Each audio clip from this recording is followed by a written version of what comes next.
Defend Jobs Philippines is joining the strikes on Thursday and Friday. We have its spokesperson, Ted Lazaro, tonight.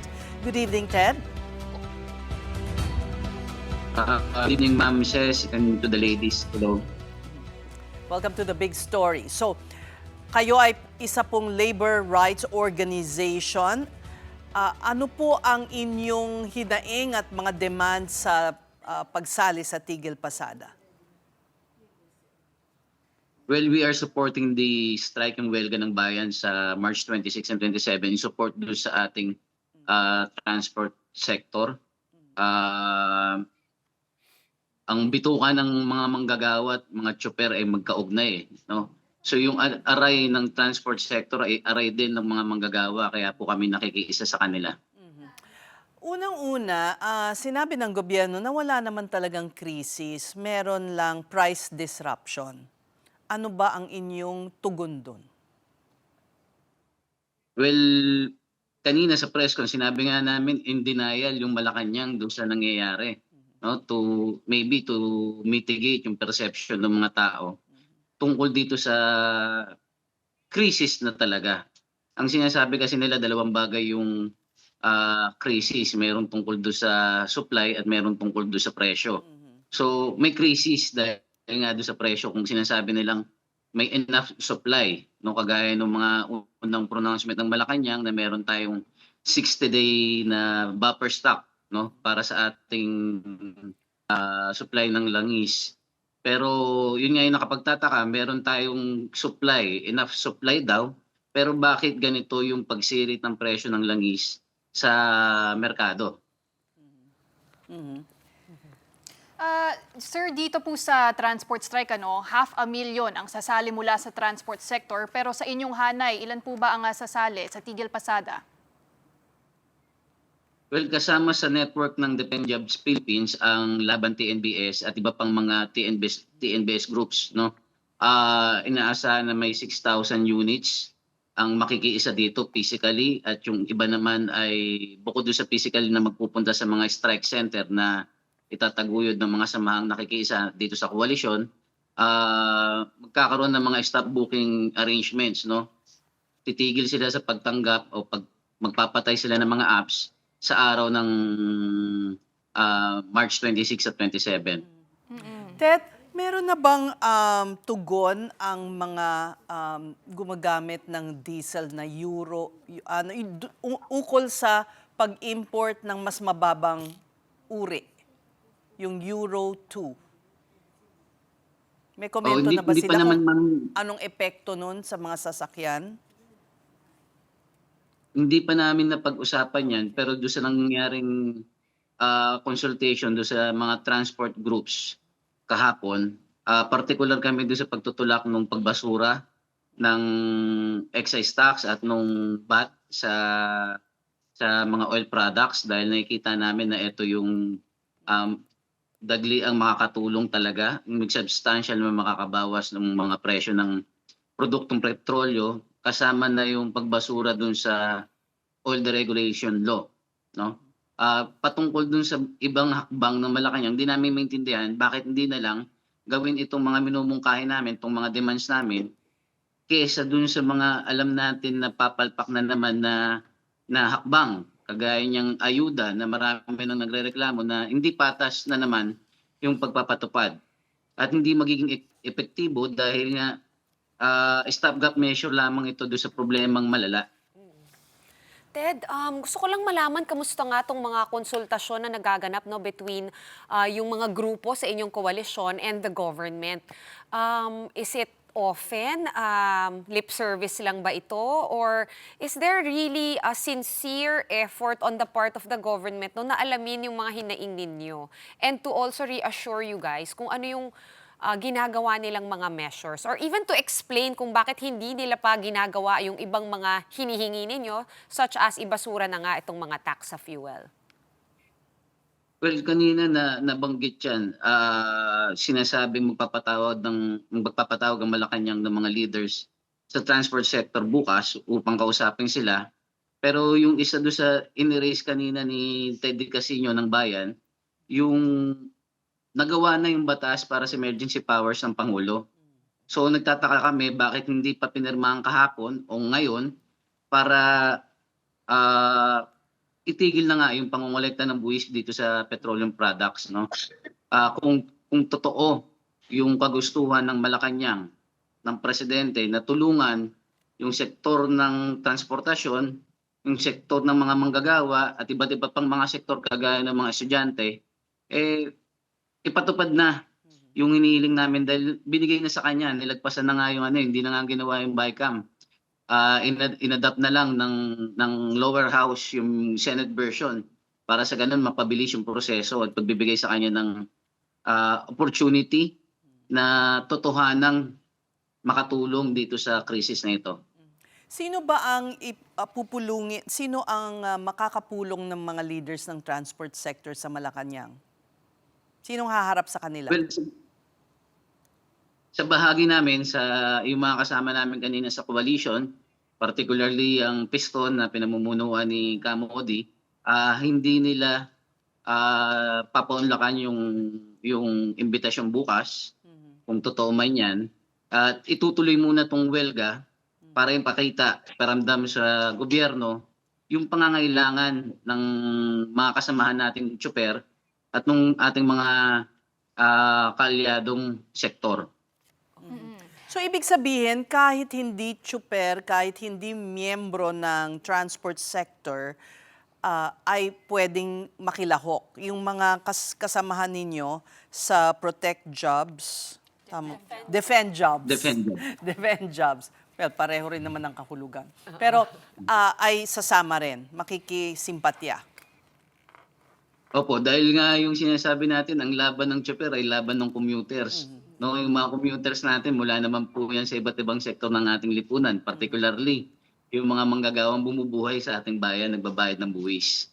So makikiisa po kami dun sa labang ito at ipapanawagan na pakinggan yung 6 na demand ng koalisyon. So may marcha bang magaganap? Ano ba ang, saan ba to gagawin?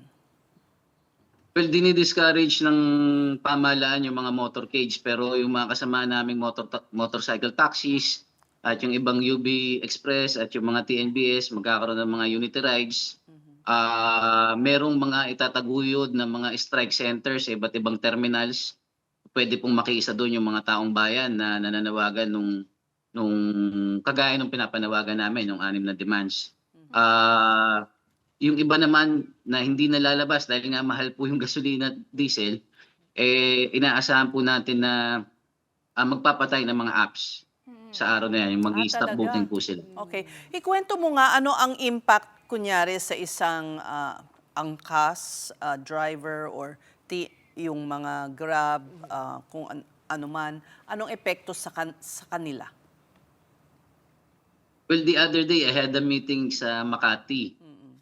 Sumakay po ako ng TNBS ng isang kotse through app. In the middle of the ride, tinawagan nung driver yung kanyang misis at sinabing isusoli na nila yung kanilang unit dahil hindi niya na kaya yung nangyayari dahil the whole day na nagmamaneho siya, nagtatrabaho, 200 lang yung kinita niya the other day. No? At hindi nila kakayaning maghulog ng unit at the same time pakainin yung pamilya nila mula doon sa kikitain nila dahil sa taas ng presyo ng langis. Kasi Ganun din po yung nararamdaman ng mga iba pa nating mga tsuper at iba pa nating mga motorcycle riders na nagtatrabaho sa transport sector.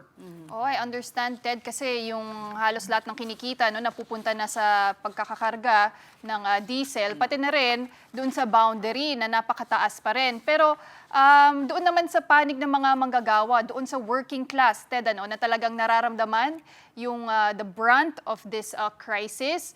Ano ba ang pwedeng gawin ng gobyerno para matulungan rin yung mga manggagawa? Panahon na ba para mag-implement ng dagdag sahod?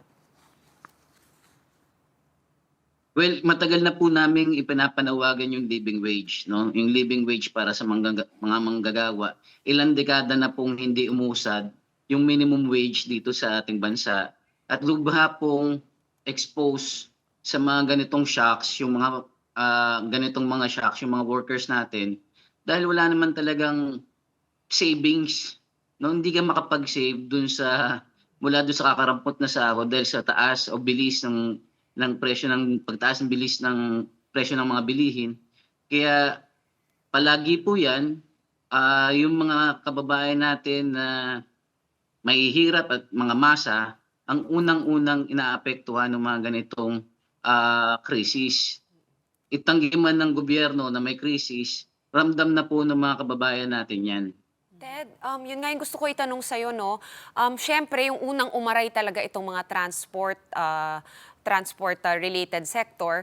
Sunod na dyan, siyempre, yung mga mangingisda, magsasaka. Pero sa nakikita mo, no, since you're defending all jobs, ano pa ba yung mga sektor na talagang sunod na aaray na?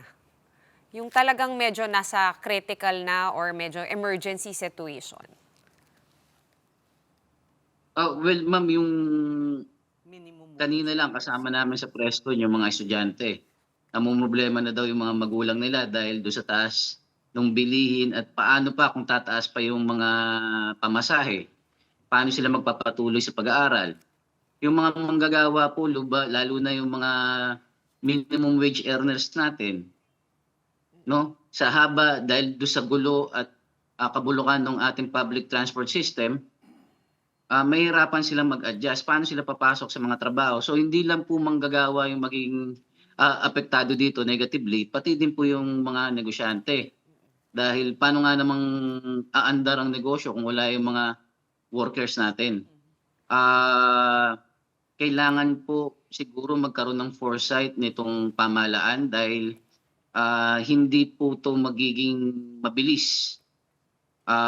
Kagaya nga po nung nababalita, yung matapos man yung gera, no, sa Middle East, marami na po ang nasirang facilities na nagpo-produce o ginagamit sa production ng oil.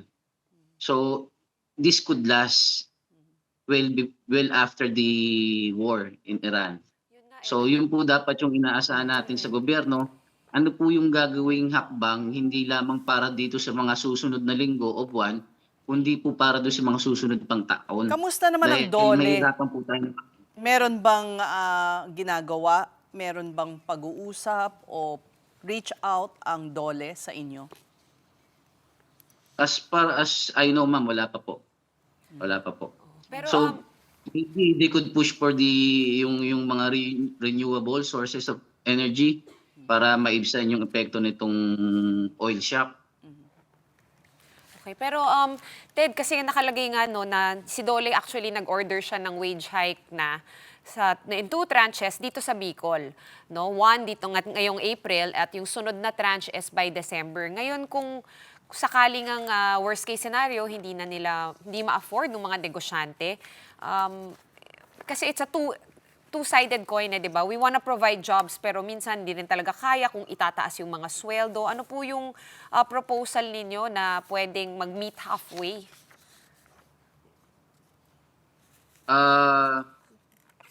Pagdating po kasi dyan, pinagbabatayan yung mga policies ng government eh. So, dun sa mangyayari, no? Paano natin haharapin yung inflation, yung increase ng inflation dahil dito sa oil shock? Are we going to prioritize the business or the workers? Hindi naman dapat siyempre pumili ka o yung pamahalaan pumili doon sa dalawa. So, marapat sigurong tingnan ano yung makabubuti dito sa negosyo at ano yung makabubuti dito sa mga manggagawa. Ang nakikita namin kasi, once na suportahan ibigay, no, ang hinihingi demands ng mga manggagawa, makikinabang din yung ating mga negosyo dahil magkakaroon ng kakayahan bumili itong mga manggagawa ng mga serbisyo at produkto. No? Makakatulong din sa gobyerno dahil may pambayad sa buwis yung taong bayan. Sa halfway, siguro ma'am, yung pag-uusapan na lang dyan, yung magkano ba talaga yung nararapat at magkano yung magbibigay ng desenteng pamumuhay doon sa mga tao. Okay, maraming salamat sa iyo, Ted Lazaro ng Defend Jobs Philippines.